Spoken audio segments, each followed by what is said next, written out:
उत्तर प्रदेश सरकार में पर्यटन मंत्री जयवीर सिंह जी हमारे साथ बातचीत के लिए मौजूद हैं। तमाम मुद्दों को लेकर आज उनसे हम बात करने वाले हैं। सर, अयोध्या में क्रूज़ चलाने की तैयारी चल रही है। आप लोगों ने अभी हेलीकॉप्टर का ट्रायल किया, अब क्रूज़ लगातार जो है वो विकास कहीं ना कहीं बढ़ रहा है, और ये कहाँ से आया कॉन्सेप्ट और इससे क्या लाभ होगा? देखिए, अयोध्या धार्मिक और आध्यात्मिक रूप से बहुत महत्वपूर्ण नगरी है। भगवान राम की जन्मस्थली है। भगवान राम का भव्य दिव्य मंदिर वहाँ अतिशीघ्र लोकार्पित होने का काम होना है, और ये भी निश्चित रूप से तय है।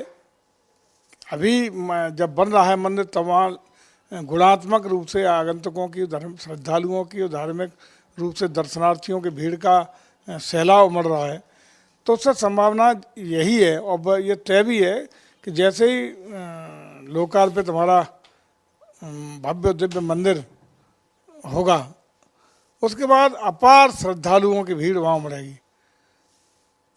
लेकिन उससे पहले उसकी भव्यता, दिव्यता और अलौकिकता के दृष्टिगत हमारा प्रयास है कि सारी सुविधाएं भी इसी श्रेणी की हों। हम लोगों ने हेलीकॉप्टर से दर्शन कराने का ट्रायल कर लिया है, उसके लिए योजना आगे जा रही है।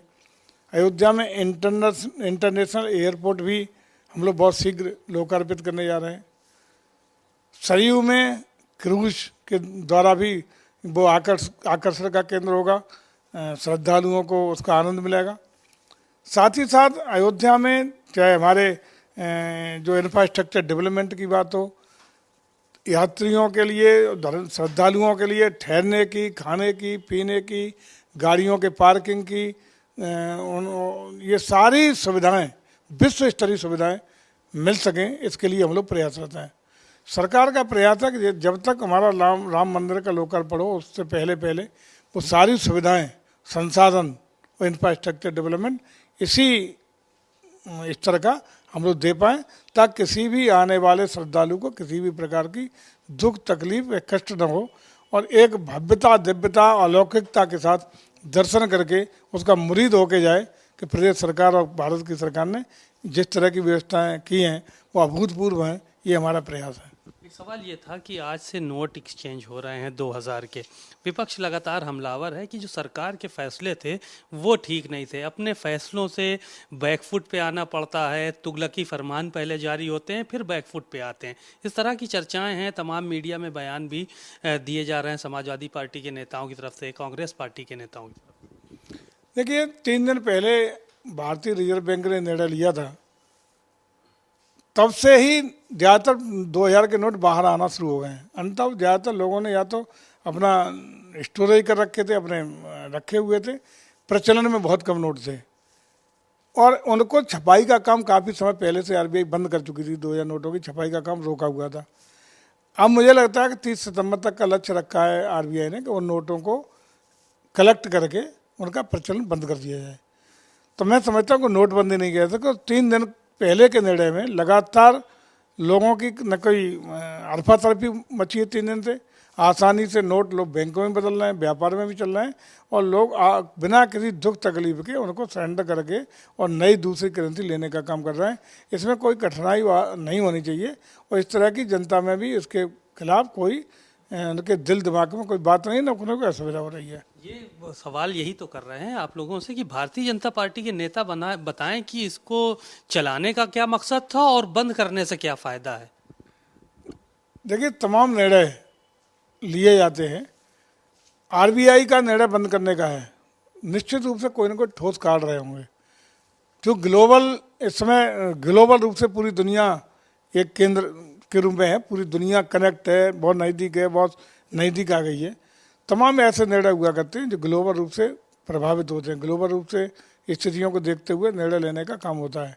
आरबीआई का निर्णय भी लोकहित में, जनहित में, राष्ट्रहित में लिया गया निर्णय होगा, इसको हम लोग नहीं निकाल सकते।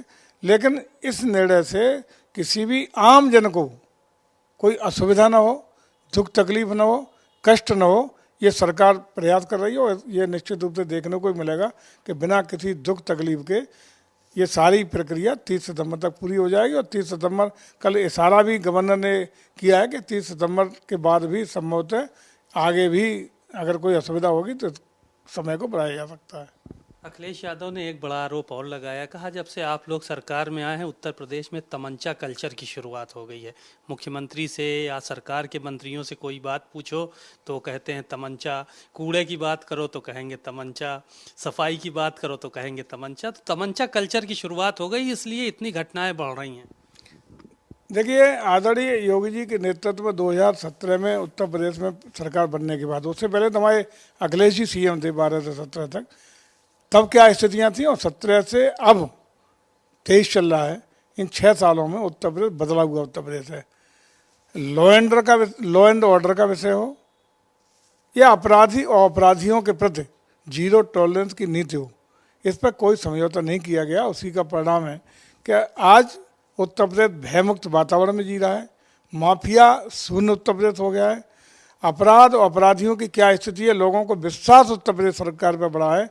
इसका जीता जागता प्रमाण है कि 2023 की इसी फरवरी में जब ग्लोबल इन्वेस्टर समिट हम लोगों ने किया, जिसका लक्ष्य था कि 10 लाख करोड़ इन्वेस्टमेंट के एमओयू हम लोग साइन करा लेंगे तो हमारा टारगेट अचीव हो जाएगा। लेकिन उत्तर प्रदेश के कानून व्यवस्था की ही बेहतर स्थितियाँ हैं। लोगों को देश में नहीं, अकेले प्रदेश में नहीं, पूरे देश के लोगों को विश्वास उससे जगह, पूरे विश्व में ये संदेश गया कि उत्तर प्रदेश सबसे बेहतर कानून व्यवस्था वाला डेस्टिनेशन है, जहाँ वो अगर इन्वेस्ट करेंगे तो वो सुरक्षित रहेगा और वहाँ कोई खतरा उनके जीवन को या उनकी संपत्ति को नहीं हो सकता। उसी का परिणाम था कि 10 लाख करोड़ के हमारे टारगेट के सापेक्ष 35 लाख करोड़ से ज़्यादा के एमओयू साइन हुए, लोग आए, निवेश आया और आज पूरे विश्व भर का पूंजीपति निवेशक आज एक उत्तर प्रदेश को आकर्षक और आकर्षण की डेस्टिनेशन के रूप में उत्तर प्रदेश में अपना इन्वेस्टमेंट कर रहा है। एक आखिरी सवाल ये था कि स्वामी प्रसाद मौर्य के विषय में चर्चा हुई थी। आपने कहा कि उनकी ज़ईफ़ी है, उनका मानसिक संतुलन ठीक नहीं है, वो अनर्गल बयानबाजी कर रहे हैं। लेकिन स्वामी प्रसाद मौर्य ने कहा जो बातें मैं कह रहा हूँ, अगर जयवीर सिंह की जगह कोई शूद्र मंत्री होता तो वो हमारी बातों का समर्थन करता, वो ऊंची जाति के हैं, यहाँ पर ला के खड़ा कर दिया।